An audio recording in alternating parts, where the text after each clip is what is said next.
Olá, boa tarde. Boa tarde. O JC1 começa agora. A rejeição ao governo Bolsonaro dispara depois da crise das queimadas na Amazônia e chega a 38%. A aprovação cai para 29%. E só 2 em 10 brasileiros dizem acreditar no que o presidente disse. A comitiva de ministros está na Amazônia para definir estratégias de combate a incêndios e desenvolvimento sustentável. Queimadas na região batem recorde em agosto. Corte no orçamento do Ministério da Educação deve tirar metade das verbas para a CAPES, que financia pesquisas e formação de professores. Valores estão na proposta de orçamento para o ano que vem, enviada pelo governo ao Congresso. E no estúdio, hoje nós vamos falar sobre os relacionamentos na terceira idade e como a tecnologia ajuda a afirmar amizades, namoros e matar a saudade da família. Não fechem as portas para acontecimentos diferentes. Não tenham medo da idade. Nas notícias internacionais, o furacão Dorian ganha força, destrói 13 mil casas nas Bahamas e segue em direção à costa da Flórida, nos Estados Unidos. E o recorde de medalhas do Brasil nas Paralimpíadas de Lima. JC1 Cultura de Informação começa agora.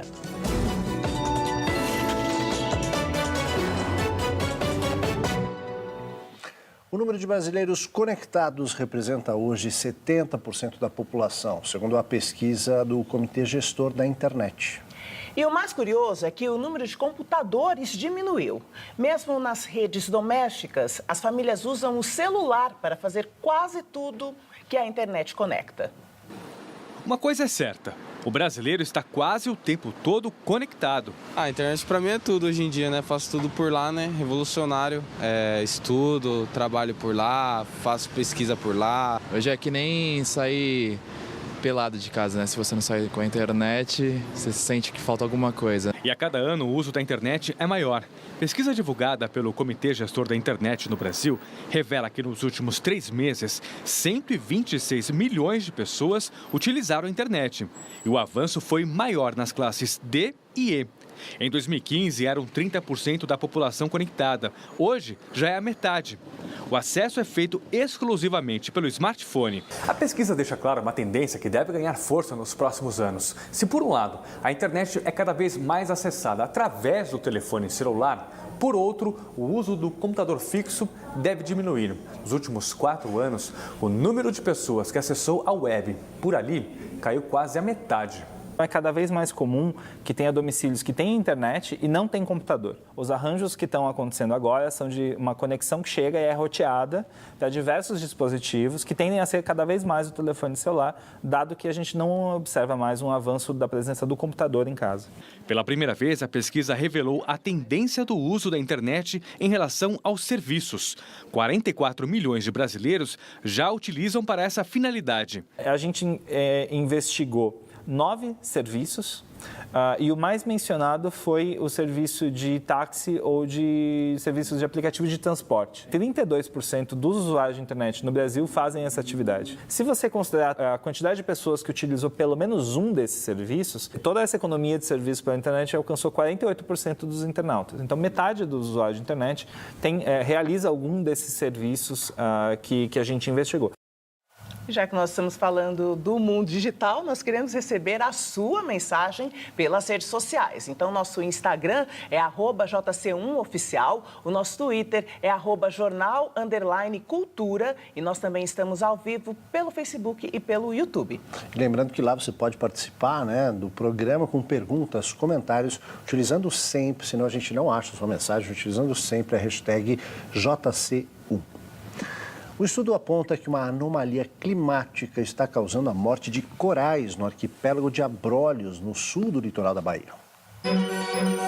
O estudo foi feito por pesquisadores da Universidade Federal do Rio de Janeiro e pelo Aquário Marinho do Estado, num dos berços da biodiversidade do Atlântico Sul, a região de Abrolhos, entre o sul da Bahia e o norte do Espírito Santo. De acordo com os dados colhidos, 90% das espécies conhecidas como coral de fogo estão mortas, algumas com mais de 80 anos. Os pesquisadores alertam que isso pode colocar em risco 1/4 da biodiversidade de corais da região. Ainda segundo o estudo, o fenômeno ocorre pelo aquecimento do planeta, que faz com que a temperatura da água também aumente, causando o embranquecimento e a morte dos corais. Após 10 anos, a Prefeitura de São Paulo suspendeu as tradicionais ciclofaixas de lazer. O contrato com a empresa que patrocinava o programa municipal foi suspenso e ontem os ciclistas já não puderam usar a faixa exclusiva. Criado em 2009, o programa tinha mais de 120 quilômetros de faixas exclusivas para ciclistas, das 7 da manhã às 4 da tarde, aos domingos e feriados. A empresa que patrocinava o programa disponibilizava funcionários para orientar os ciclistas e mecânicos, além de emprestar bicicletas. A polícia investiga um ataque ao restaurante árabe Al Jania, no centro de São Paulo, que aconteceu na madrugada de domingo. Este vídeo flagrou o momento em que um grupo de homens para em frente ao estabelecimento e atira garrafas e gás de pimenta dentro do local. O Al Jania emprega imigrantes refugiados da Palestina, Síria, Cuba, Argélia e promove debates sobre política em seu espaço. Em nota, a direção do estabelecimento disse que ninguém ficou ferido e classificou o ataque como um ato de intolerância. Em 2017, o empresário Hassan Zarif, dono do restaurante, chegou a ser preso durante um protesto com grupos contra e a favor da lei de imigração na Avenida Paulista. Agosto terminou com o maior número de focos de incêndio na Amazônia dos últimos 9 anos.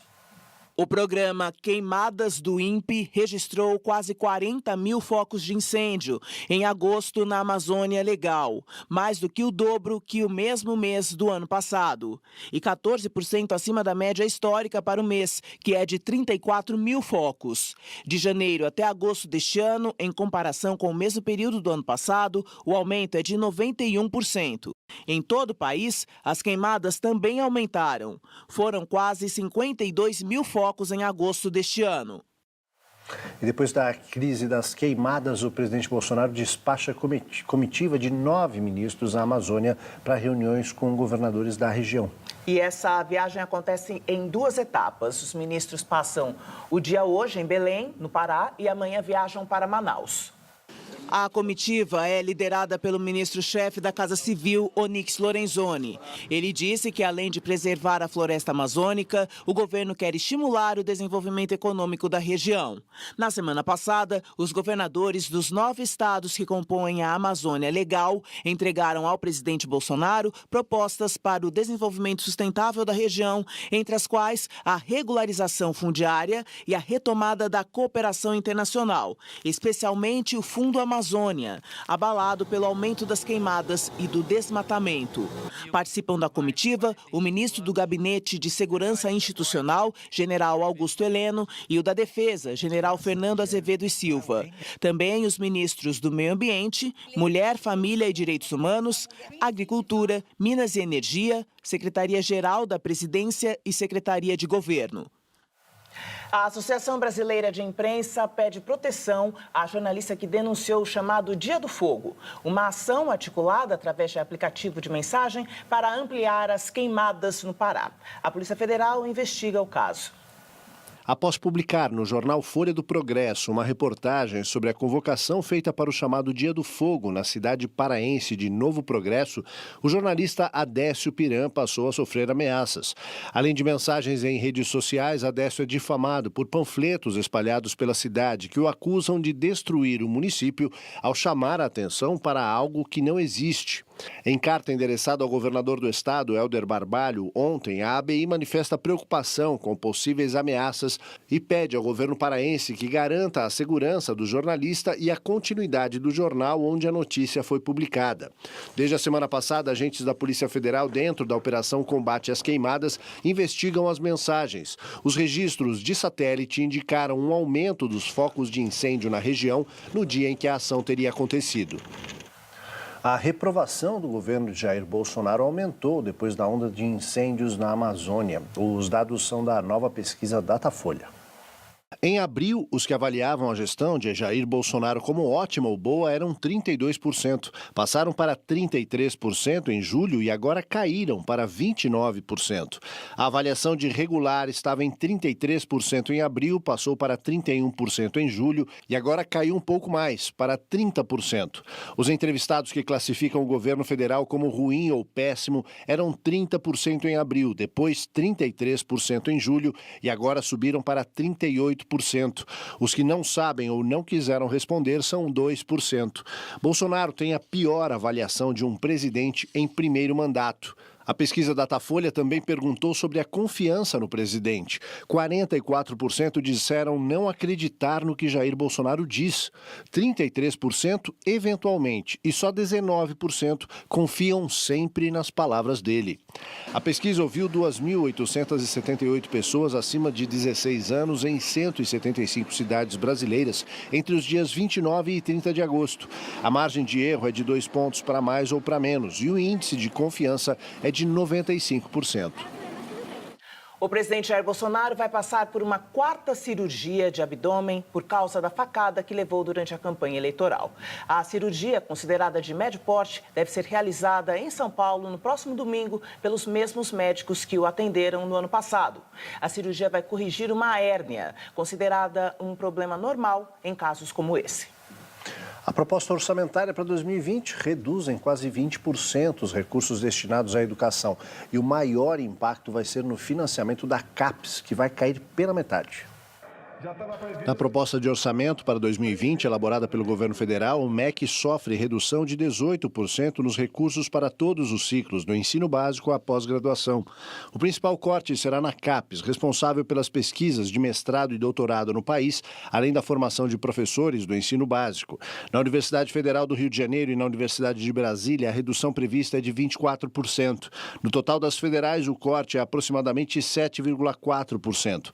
Também está previsto um corte de 30% nos recursos destinados ao INEP, responsável pelas provas do Enem. Pela proposta, os valores da CAPES caem de 4,25 bilhões de reais para 2,20 bilhões. O orçamento para o Ministério da Educação no próximo ano será de 101 bilhões, contra os 122 aprovados em 2019 para a pasta. O projeto foi encaminhado para aprovação no Congresso Nacional, que deve começar a discutir a proposta esta semana. O Roda Viva dessa noite entrevista ao jornalista Glenn Greenwald. O fundador do site jornalístico da Intercept Brasil estará no centro do Roda Viva e vai responder sobre a série de reportagens baseada num vasto vazamento de mensagens atribuídas ao ministro da Justiça e ex-juiz federal Sérgio Moro, que esteve no centro do Roda Viva em março do ano passado, e de procuradores da República, entre eles o coordenador da Operação Lava Jato em Curitiba, Deltan Dallagnol. Em parceria com outros veículos de comunicação, o Intercept tem divulgado há quase 3 meses trechos de mensagens de texto que teriam entre os autores personagens centrais para a Operação Lava Jato. Entre os diálogos em texto que chamaram a atenção estão alguns que indicam o então juiz responsável pela causa, Sérgio Moro, combinando movimentos com a acusação coordenada por Dallagnol.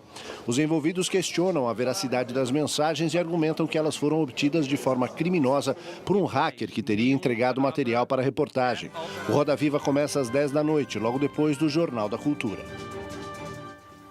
Agora a gente vai para o nosso assunto de hoje no estúdio. As relações com a família, os amigos e os amores são fundamentais para a saúde física e mental de todo mundo, principalmente dos idosos. E para manter os contatos no mundo real, a internet pode ser uma aliada.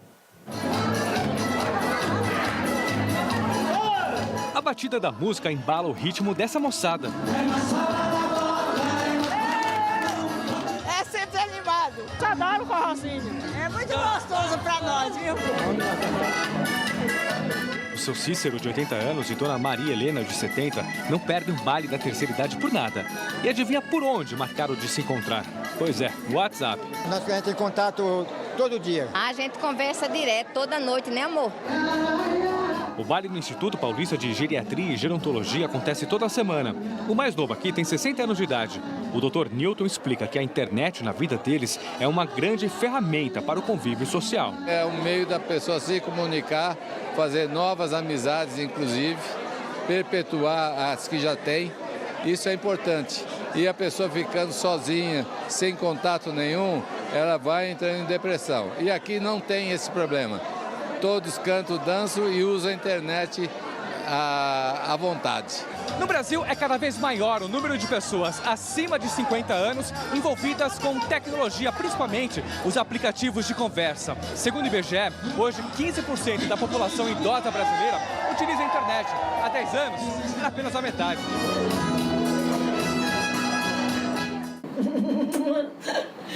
Olá, tudo borradinho. O relacionamento da dona Alice e seu Luiz é sempre assim, com muito carinho. Já estão juntos há 9 anos. Os dois, que já foram casados e ficaram viúvos, se conheceram através de um site de relacionamento. Foram 9 meses de namoro até se casarem. Isso era totalmente impossível. Eu curti muito um computador, mas eu aí depois me apaixonei, né, pelo computador e por ele.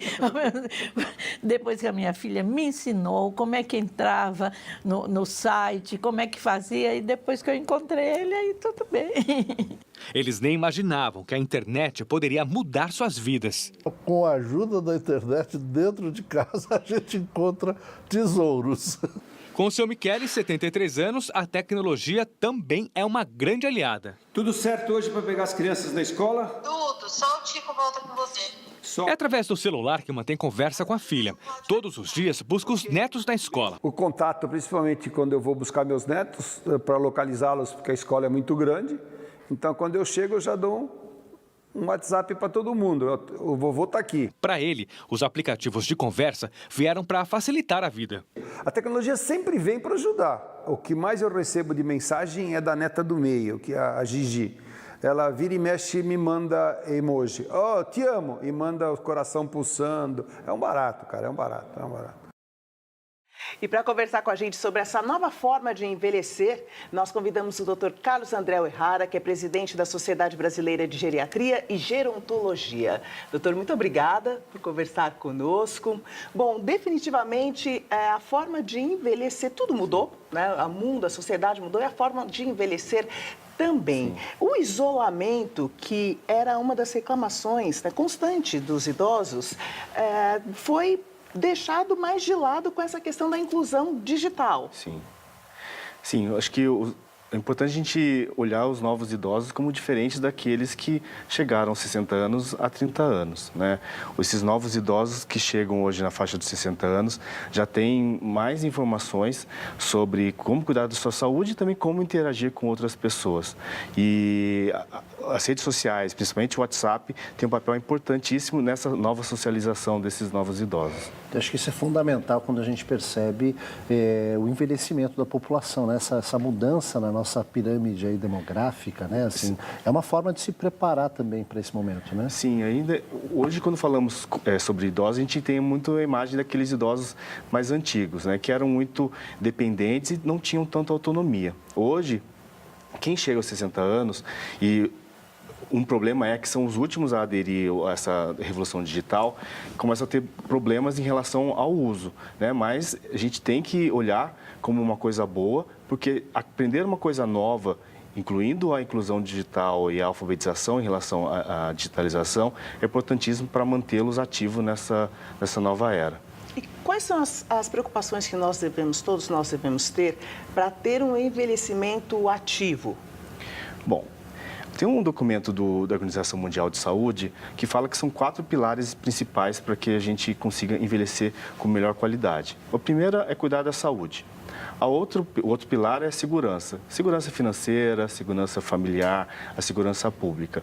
O outro pilar é a participação, que é a participação e ver o idoso como um ser potente, que pode ter várias possibilidades e tem um papel importante na sociedade, não só aquela visão que a gente tem do aposentado que fica encostado no aposento de casa.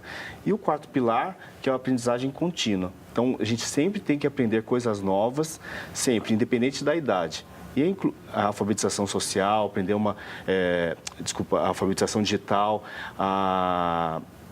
aprender uma nova língua, fazer uma nova faculdade, isso tudo está nesse pilar da aprendizagem contínua. E nesse sentido também a interação com as outras gerações da família também impulsionam isso, né? Sim, porque ele acaba sendo um ponto de partida para aumentar as suas relações, né? Possibilita uma relação com gerações diferentes, que são as relações intergeracionais, que é muito importante para um bom envelhecimento, e também fazer novos amigos, né? A gente vai envelhecendo, alguns amigos a gente pode perder ao longo da vida. Se usar de forma adequada essas redes sociais, a gente vai conseguir ampliar, né, esses amigos e até buscar, talvez, amigos da infância que podem voltar ao nosso círculo social. Em relação à preocupação dos familiares que estão em volta a essa inclusão digital, porque muitas vezes esse idoso ele passa a usar as redes sociais de uma forma mais frenética, né, mais assídua, e às vezes perde um pouco a mão, passa muito tempo na internet, assim como os adolescentes também causam essa preocupação nas famílias, né? E que as redes sociais acabam possibilitando a interação e muitas vezes já de início, cria-se um vínculo grande de segurança, né? Já que eu estou falando com outra pessoa, acredita que pode ser uma pessoa boa e próxima. E eu acho que esses idosos, como estão aderindo agora aos usos da tecnologia, também tem que começar a aprender que no digital também existem as pessoas que podem trazer malefícios para a sua vida, né? E ficar atento às fake news, existem pessoas que querem se aproveitar por questões financeiras, né? Não é raro ouvirmos de pessoas que marcaram encontros virtuais e vai para o físico e é vítima de um assalto, até de sequestro relâmpago, né? Aí vai uma dica, né, que a gente sempre coloca, isso vale para qualquer pessoa, não só para os idosos. Idade, sem marcar dúvida. sempre encontro em lugar público, né?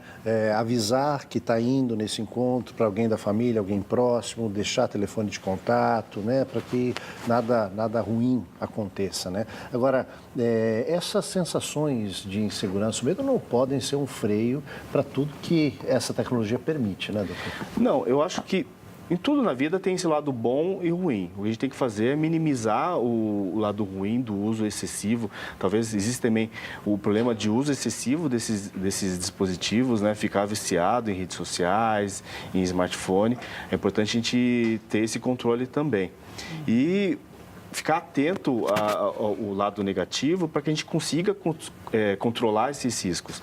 Mas eu acho que, no geral, ele tem potencial de trazer mais eventos positivos do que negativos. A gente fala muito hoje em dia da adolescência tardia, né? Que a maturidade ela foi estendida e o idoso, a pessoa com 60 anos, não é mais considerada idosa. É uma percepção real. Não? É porque esse conceito de idoso, ele é da década de 1990, né? Hoje, o idoso, a pessoa que passa de 60 anos é diferente de 30 anos, né?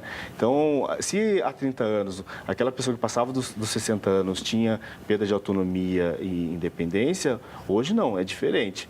Se a gente pensar também em faixa de idoso, eu posso pegar uma pessoa de 60 anos e uma pessoa de 105 anos. São 45 anos que a gente chama de faixa etária dos idosos, que é uma faixa muito grande e o envelhecimento é muito heterogêneo. O meu envelhecimento é diferente do teu, diferente do Aldo, né? E ele tem muito disso, ele passa o que influencia nosso envelhecimento, né? O acesso à educação, à alimentação, à atividade física que nós temos. Então, quando nós chegarmos aos 70 anos, provavelmente seremos diferentes em muitos aspectos, né? E temos que pensar nessa nova geração de idosos, que eles têm muito acesso à informação e vai chegar mais gente com melhores condições. Perfeito. Sim.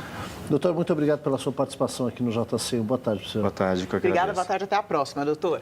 Agora eu vou falar com a nossa convidada que está aqui com a gente, a Deise Massara, que é professora de artes de violão. Muito obrigada, Deise, que veio acompanhada do seu aluno e músico, Cláudio Assis, e que trabalha nesse universo do idoso há muitos anos, não é, Deise? Muitos anos. Há 20 anos que eu estou atendendo a terceira idade. E mostra e tem esse convívio super ativo com os seus alunos. Muito bom. É muito mais gratificante do que com adolescente, do que com uma pessoa não que esteja na terceira idade ainda. porque a maioria vem dizendo, eu vim realizar o sonho que eu não pude ter. Então, já vem com mais intensidade, aquela vontade de aprender com mais violão. vontade de fazer. E você dá aula de violão? Dou aula de violão, acordeon, teclado. E o que você preparou para apresentar para a gente hoje? A Praça do Carlos Imperial. É a primeira música que eles aprendem e eles, na primeira aula, já saem tocando isso. Então, isso incentiva demais. É muito bom. Você chega sem saber tocar nada, né? Já sai sabendo tocando a primeira... alguma coisa e uma música inteira, completa. Você vai tocar para a gente hoje. Então, por favor.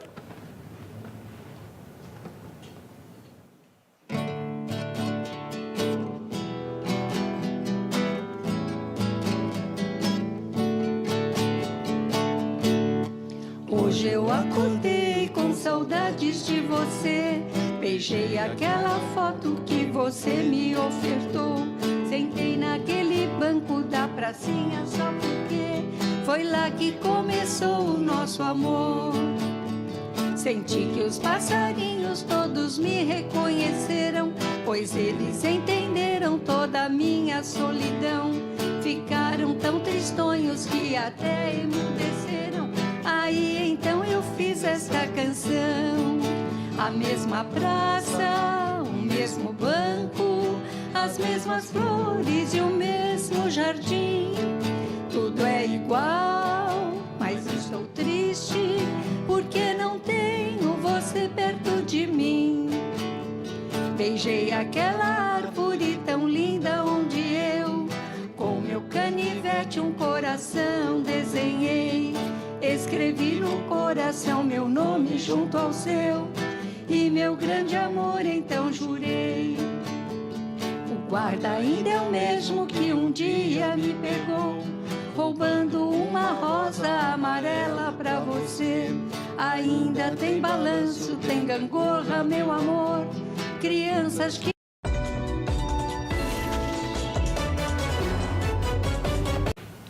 O ex-governador de São Paulo, Alberto Goldman, morreu no início da tarde deste domingo, aos 81 anos de idade. Ele estava internado no Hospital Sírio-Libanês, em São Paulo, desde o dia 19 de agosto, quando passou mal durante o procedimento para tratamento de um câncer.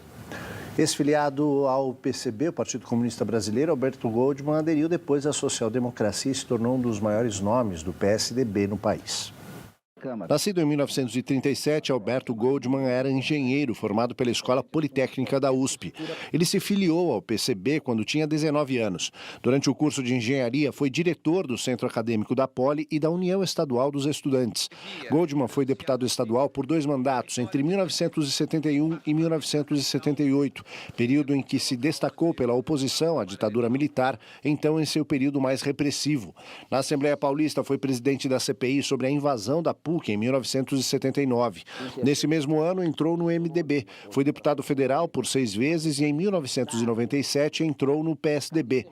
Goldman foi também ministro dos Transportes no governo Itamar Franco, além de secretário de Estado, vice-governador e governador de São Paulo, quando José Serra deixou o cargo em 2010 para concorrer à presidência da República. Sem cargos eletivos desde essa época, Goldman se dedicou à vida partidária no PSDB e chegou a ocupar interinamente a presidência da legenda em 2017. No PSDB, Goldman entrou em atritos dentro do partido nas eleições de 2018 e foi expulso por não apoiar a candidatura de João Dória para o governo estadual. O governador João Dória decretou luto de 3 dias pela morte de Alberto Goldman. O velório começou hoje de manhã na Assembleia Legislativa de São Paulo. O corpo do ex-governador Alberto Goldman chegou por volta das 8 horas da manhã na Assembleia Legislativa. A viúva, Dona Deusa, como é conhecida, recebeu o carinho da família e amigos. Políticos do PSDB e de outros partidos também compareceram. O ex-presidente Fernando Henrique Cardoso e o ex-governador Geraldo Alckmin chegaram no final da manhã. Uma grande perda. Um democrata na acepção da palavra, um homem com espírito público, corajoso, coerente e tinha enorme apreço pela democracia. Olha, o Goldman deixa um legado de seriedade, basicamente. E um homem que foi a vida toda, o que hoje as pessoas veem com certa desconfiança, no caso dele, sem nenhuma desconfiança, um político. Uma pessoa que se orientar pelo setor público, pelo serviço ao povo. Ele foi sempre assim. Acho que foi uma pessoa de posições. E cada vez eu mais admiro quem tem convicções. Ele tinha. Pelas redes sociais, outros políticos também manifestaram pesar pela morte de Alberto Goldman. Fernando Haddad disse que ele era um democrata, que em tempos sombrios sua ausência será ainda mais sentida. O presidente da Câmara, Rodrigo Maia, também tuitou: assumimos a liderança da oposição na mesma época, eu no PFL e ele à frente do PSDB, e construímos no período uma grande amizade. O governador João Dória também deu condolências à família e decretou luto oficial de 3 dias no estado. A repórter Adriana Cimino está na Assembleia Legislativa e tem mais informações. Boa tarde, Adriana. Oi, Joyce. Uma boa tarde a você, boa tarde a todos. O velório deve terminar nos próximos minutos, mas ainda há bastante gente por aqui. Na última hora, mais políticos vieram prestar condolências à família de Alberto Goldman. Entre eles, o ex-governador de São Paulo, José Serra, o prefeito da capital paulista, Bruno Covas, o ex-senador Aloysio Nunes e também o vereador Eduardo Suplicy. A viúva de Alberto Goldman, Deuseni Goldman, falou com a imprensa. Disse que o ex-governador estava muito triste com a atual situação do país. A previsão é que o corpo de Alberto Goldman seja enterrado às 3 horas da tarde no cemitério israelita do Butantã, na zona oeste da capital paulista. Obrigada, Adriana, pelas informações. Agora as notícias internacionais, a gente começa pelo furacão Dorian, que cresce em intensidade e atinge as Bahamas. Parte da Flórida já foi evacuada. O furacão Dorian passou hoje pelo arquipélago das Bahamas com ventos de quase 300 km por hora, deixando um rastro de destruição. A Cruz Vermelha anunciou que mais de 13 mil casas foram destruídas em várias ilhas e a população está sem abrigo. O Centro Nacional de Furacões, em Miami, alerta para altas ondas que podem piorar ainda mais a situação. O Dorian se move lentamente a 200 quilômetros da costa dos Estados Unidos. As autoridades ordenaram a retirada de moradores da região e os que ficarem que façam estoque de comida e água. O Dorian pode atingir a costa da Flórida nesta terça-feira e já é considerado o segundo furacão mais poderoso do Atlântico. Em Hong Kong, estudantes secundaristas boicotaram o primeiro dia de aulas e fizeram uma enorme passeata pelo centro da cidade. No fim de semana, manifestantes ocuparam um terminal de ônibus do aeroporto de Hong Kong e jogaram obstáculos sobre trilhos para impedir a circulação dos trens. A polícia reagiu com violência, prendeu 63 manifestantes e alertou que eles podem pegar a pena máxima de prisão. Nesse hospital, dezenas de funcionários fizeram uma corrente humana pelos corredores em solidariedade às vítimas da polícia. O presidente da Alemanha, Frank-Walter Steinmeier, pediu perdão pelo sofrimento causado pelos alemães ao povo polonês durante a Segunda Guerra Mundial.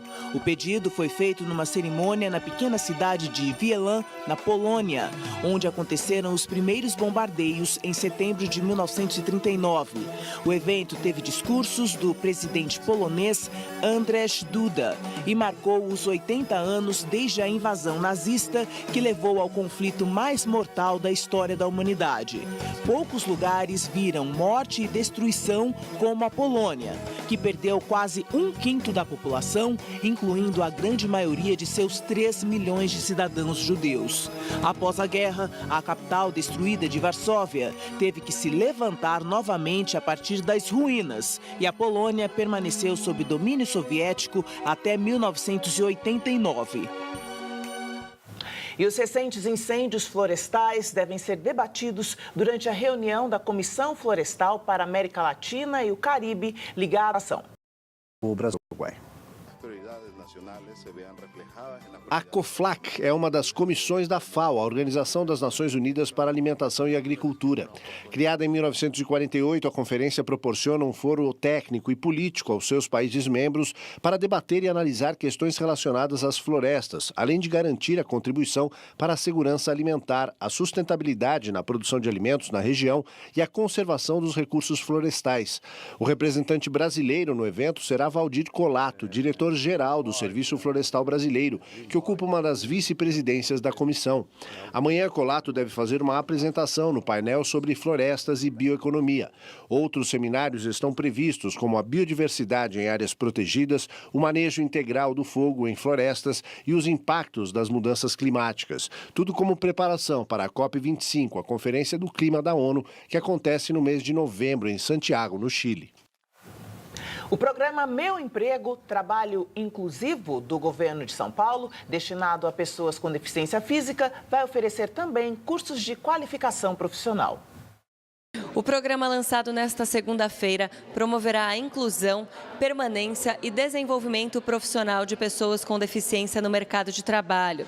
Serão abertas 17 mil vagas em 61 modalidades de qualificação em todo o estado. Os cursos serão oferecidos pelo Centro Paula Souza e pelo Sebrae. O objetivo é, melhorando a qualificação, viabilizar a empregabilidade e uma empregabilidade de qualidade. Não é por cota, não é por concessão, não é por benevolência, é pela própria oportunidade.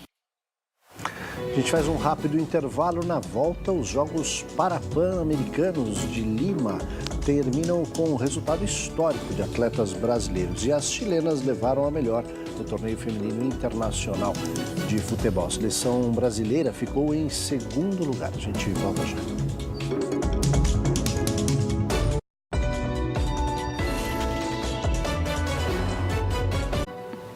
A seleção brasileira lutou até o fim, levou o jogo para os pênaltis, mas acabou ficando em segundo lugar na final do Torneio Internacional de Futebol Feminino, que você acompanhou aqui na tela da TV Cultura. E além da adversária, a seleção chilena, as meninas do Brasil tiveram que enfrentar também a forte chuva que caiu o dia todo em São Paulo ontem. A final entre Brasil e Chile começou debaixo de muita chuva. Nos últimos minutos do primeiro tempo, Formiga quase abriu o placar, mas o lance estava impedido. Depois de um tempo regular difícil por causa da chuva e sem gols, a decisão do Torneio Internacional de Futebol Feminino ficou para os pênaltis. E as chilenas levaram a melhor por 5-4, conquistando pela primeira vez o primeiro lugar. O Brasil, em segundo, ainda é a seleção que acumula mais vitórias no torneio amistoso internacional. Venceu 7 das 9 edições. A Costa Rica ficou em terceiro. Pia Sandhag destacou a boa atuação de Beatriz e Ludmila. Pia também comentou o bom trabalho realizado em campo de Aline Reis. A goleira, que defendeu 3 pênaltis, comemorou os primeiros 2 jogos da seleção brasileira depois da Copa do Mundo da França e sob o comando da técnica sueca. Eu convido todos vocês que estão assistindo a gente, que assistiram, a acompanhar o trabalho que vai ser realizado, a entender um pouco mais do futebol feminino, de quem somos nós. E eu garanto que o Brasil vai chegar nas Olimpíadas para disputar um título e disputar uma medalha. Estamos na torcida. E os Jogos Parapan-Americanos disputados em Lima, no Peru, terminaram ontem com uma campanha histórica dos atletas brasileiros. O Brasil conquistou ao todo 308 medalhas, o dobro da equipe dos Estados Unidos, segunda colocada. Foram 124 de ouro, 99 de prata e 85 de bronze. Esse é o maior número de vitórias de um país na história do Parapan. Desde a edição de 2007, realizada no Rio de Janeiro, o Brasil fica no topo do quadro de medalhas. Um dos grandes destaques individuais foi o nadador Daniel Dias, que conquistou 6 medalhas de ouro em Lima. Ele nunca perdeu uma prova em Parapan. E somadas todas as suas participações, o brasileiro chegou à marca de 33 ouros em 33 provas disputadas. Parabéns para esses heróis aí da superação, né? Chegou a hora da gente registrar a sua participação aqui no JC1. A gente vai colocar aí na tela algumas das mensagens que a gente recebeu. O Valmir Martim disse, boa tarde, deveria mudar essa palavra idoso. Esse foi o tema do nosso estúdio hoje, você acompanhou, né? Porque cada dia que passa, os idosos estão melhores que muita juventude. Pois é. Verdade, mais pura verdade. Pois é. Tem a Leona que mandou assim, e caiu de vez o mito do idoso, que o idoso não vive, não pensa, não sente e só o resumo das boas experiências, né? Ela fala que nós mostramos aqui só o resumo das boas experiências dos idosos. E a Dina Pedrosa, já assídua participante nas nossas redes sociais, mais uma vez agradecendo pelos intérpretes. Ela fez uma campanha aí nas redes sociais, insistente, para que a gente tivesse Libras aqui, né? Estamos amando. Minas Gerais está toda ligada na cultura, muitas programações em Libras. Parabéns, Hélio e Beatriz, que são os nossos intérpretes. Aldo, Joyce, somos seus fãs. Obrigado, Dina. Aqui com a gente. Valeu. JC1 termina aqui. Uma ótima tarde para você. Boa semana para vocês. A gente espera aqui amanhã. Até lá.